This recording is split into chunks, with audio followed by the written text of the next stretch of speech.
এজন্য স্পষ্ট আমরা বলি, এই নির্বাচন পদ্ধতিতে যেভাবে নির্বাচন পদ্ধতি আছে, এইভাবে নির্বাচন পদ্ধতি যদি থাকে, তাহলে একটা দল সে জনগণের কাছে জবাব দেওয়ার প্রয়োজন মনে করে না।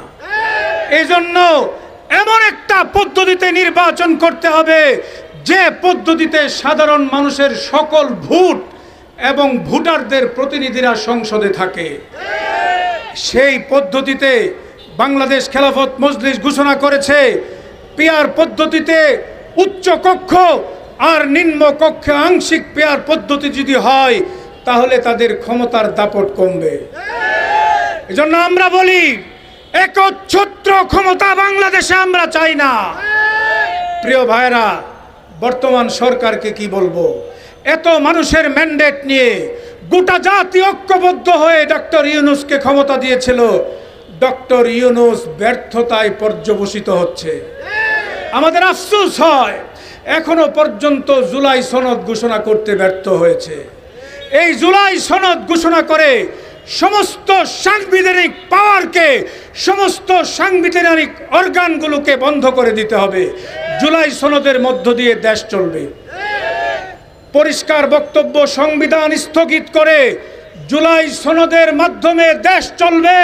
জুলাই সনদের মাধ্যমে আগামী নির্বাচন হবে। সেই নির্বাচনে যারা আসবে তারা জুলাই সনদের মাধ্যমে সংবিধান করে আগামী দিন দেশ পরিচালনা করবে। এজন্য আমরা বলি, ফেসিবাদের বিচারের আগে নির্বাচন চাই না। এই হাসিনাকে ধরে এনে ইন্টারপোলের মাধ্যমে ধরে আনতে হবে। এক একটা হত্যার জন্য ফাঁসি কার্যকর করবে বাংলাদেশের মানুষ দেখবে। প্রিয় ভাইয়েরা, শেষ কথা বলি, এই যে ইন্টারিম গভর্নমেন্ট, তাদেরকে জনগণ দিয়েছিল, তারা বাংলাদেশের মানুষের স্বাধীনতা রক্ষা করবে, বাংলাদেশের ভূখণ্ড রক্ষা করবে, আমাদের অস্তিত্ব রক্ষা করবে। কিন্তু তারা মানবাধিকার কমিশন এনে বাংলাদেশের অস্তিত্বের উপর আঘাত করেছে। আপনারা জানেন, পৃথিবীর কোনো দেশ, যে দেশের মেরুদণ্ড আছে, তারা কোনোদিন মানবাধিকারের অফিস সে দেশে অনুমোদন দেয় না। আমাদের পার্শ্ববর্তী দেশ ইন্ডিয়াতে দেয় নাই, শ্রীলঙ্কায় দেয় নাই, পাকিস্তানে দেয় নাই। আমরা যে আফ্রিকার একটা দেশ উগান্ডাকে নিয়ে মস্কারা করি, সেই উগান্ডা থেকেও জাতিসংঘের মানবাধিকার ফিরে এসেছে। বাংলাদেশ এতটা মেরুদণ্ডহীন হয়ে যাবে? বাংলাদেশের স্বাধীনতাকামী জুলাই যোদ্ধারা বেঁচে থাকতে মানবাধিকার কমিশনের অফিস বাংলাদেশে চলতে দেওয়া হবে না। এই মানবাধিকার কমিশনের মূল টার্গেট হলো ইসলাম। তারা ইসলামের বিরুদ্ধে আগামী প্রজন্মকে ইসলাম বিরোধী বানানোর এজেন্ডা নিয়ে এসেছে। আমাদের বক্তব্য পরিষ্কার, বাংলাদেশের স্বাধীনতা এবং ইসলাম এক সূত্রে গাঁথা। সুতরাং ইসলাম রক্ষা করতে, স্বাধীনতা রক্ষা করতে মানবাধিকার কমিশনকে প্রতিহত করব ইনশাআল্লাহ। আপনারা রাজি আছেন তো ইনশাআল্লাহ? আল্লাহ তৌফিক দিন।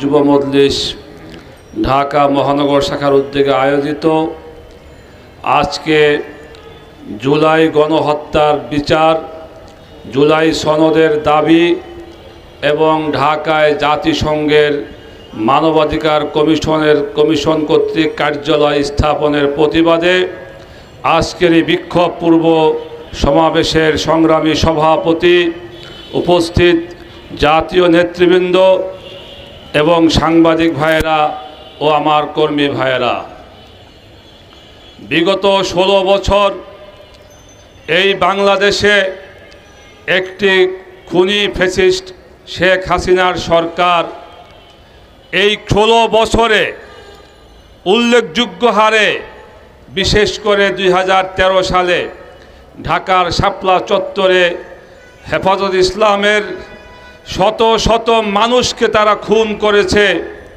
এবং হাজার হাজার মানুষকে তারা পঙ্গু করে দিয়েছে।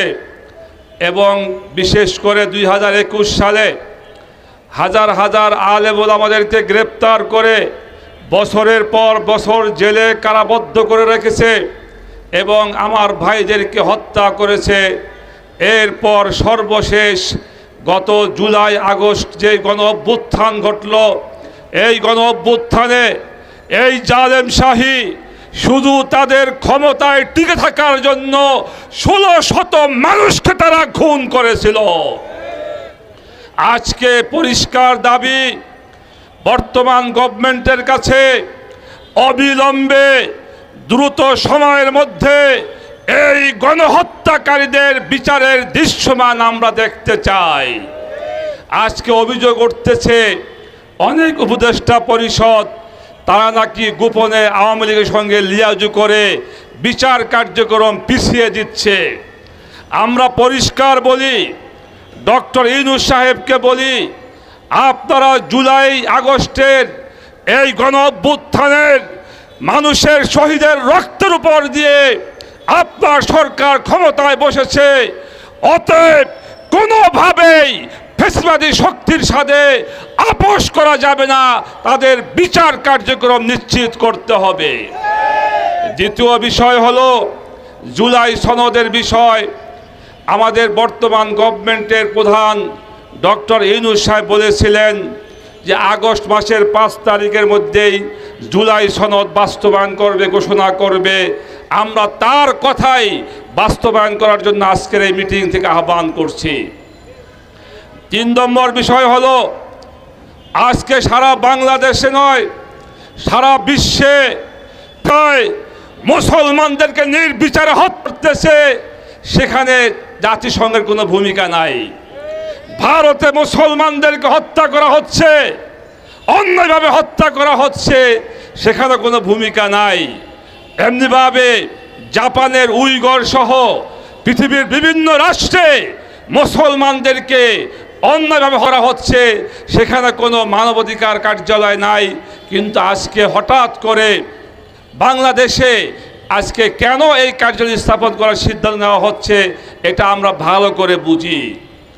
এখানে জাতিসংঘের পরিষ্কার উদ্দেশ্য হলো তারা ঢাকার শহরে মানবাধিকারের নামে তাদের কার্যালয় স্থাপন করে তারা বাংলাদেশের স্বাধীনতা, সার্বভৌমত্ব এবং ইসলাম ধর্মকে মুছে ফেলার তারা ষড়যন্ত্র করতেছে। এর প্রমাণ হলো তারা এই ঢাকা এই কার্যালয়ে যে একজন আবাসিক যেই সমন্বয়কারী তারা ঠিক করেছে, তিনি হলেন একজন প্রকাশ্য সমকামী ব্যক্তি। যেই বাংলাদেশে ধর্মীয় দিক দিয়ে, সাংবিধানিক দিক দিয়ে সমকামিতা নিষেধ, সেই বাংলাদেশে শতকরা 92% মুসলমানের দেশে জাতিসংঘ তাদের এই কার্যালয় একজন সমকামীকে নিয়োগ দেওয়ার মাধ্যমে এটা প্রমাণ হয়েছে তারা এই দেশে আমাদের ধর্মীয় কৃষ্টি কালচারকে নষ্ট করতে তারা এখানে এসেছে। ডক্টর ইউনূস সাহেবকে বলি, আপনার সরকার এটা তো ম্যাক্সিমাম এনজিওদের সরকার, সরকারের কিছু উপদেষ্টা দেখেন, এই যে কি নাম যেন শারমিন, এই মহিলাকে দেখলে বোঝা যায় না সে কি নারী না পুরুষ। ছোট ছোট চুল, তাকে দেখলে বোঝা যায় না সে নারী না পুরুষ, এবং সে কোন ধর্মের এটাও বোঝা যায় না, একমাত্র নাম দেখে বোঝা যায় সে মুসলমান ধর্মের। এই মহিলা এবং এদের প্ররোচনায় ডক্টর ইউনূস সাহেব সিদ্ধান্ত নিয়েছেন এই মুসলিম অধ্যুষিত ঢাকার শহরে জাতিসংঘের মানবাধিকার কার্যালয়ের স্থাপন করার সিদ্ধান্ত নিয়েছে। পরিষ্কার বলি ডক্টর ইউনূস সাহেব, আপনি ঘুঘু দেখেছেন, ঘুঘুর ফাঁদ দেখেন নাই। যদি বাংলাদেশের মুসলমান জনতা রাজপথে নেমে আসে, আপনার সরকার টিকে থাকতে পারবে না। পরিষ্কার বলি, এই ঢাকার শহরে জাতিসংঘের মানবাধিকার কমিশনের কোন কার্যালয় আমরা মানি না, মানতে পারি না, এবং এই কার্যালয় করতে দেওয়া হবে না। যে কোনো মূল্যে জীবন দিয়ে হলেও পুরা দেশবাসীকে নিয়ে আমরা এই সিদ্ধান্তকে রুখে দাঁড়াবো ইনশাআল্লাহ। ডক্টর ইউনূস সাহেব, আপনি ক্ষমতায় এসেছেন, আপনাকে আমরাই ক্ষমতায় বসিয়েছি। আপনার 3টা কাজ করতে হবে। একটি কাজ হলো আপনি গণহত্যার বিচার কার্যক্রম সম্পাদন করবেন। আরেকটি কাজ হলো আপনি সংস্কার করে একটি সুষ্ঠু নির্বাচনের ব্যবস্থা করবেন। আপনি থাকবেন আর 6 মাস আপনার কথা মতো, অথচ চুক্তি করছেন 3 বছরের জন্য জাতিসংঘের সাথে। ডক্টর ইউনূস সাহেব, আপনি যখন এখান থেকে চলে যাবেন, আমরা চাই এদেশের জনগণ আপনার কাজের কারণে আপনাকে ফুলের মালা দিয়ে বিদায় করুক। কিন্তু যদি আপনার জনগণের ইচ্ছার বিরুদ্ধে কোনো সিদ্ধান্ত চাপিয়ে দেন, তাহলে জনগণ হাসিনা গেছে যেই পথে, আপনাকে সেই পথে বিদায় করতে বাধ্য হবে। এই জন্য পরিষ্কার কথা, মানবাধিকারের নামে কোনো কার্যালয় ঢাকার শহরে হতে দেওয়া হবে না ইনশাআল্লাহ। আপনারা প্রস্তুত থাকবেন তো ইনশাআল্লাহ? তা আজকে আমি সবাইকে ধন্যবাদ জানিয়ে আমার বক্তব্য শেষ করছি। ওয়া মা তাওফিক ইল্লা বিল্লাহ।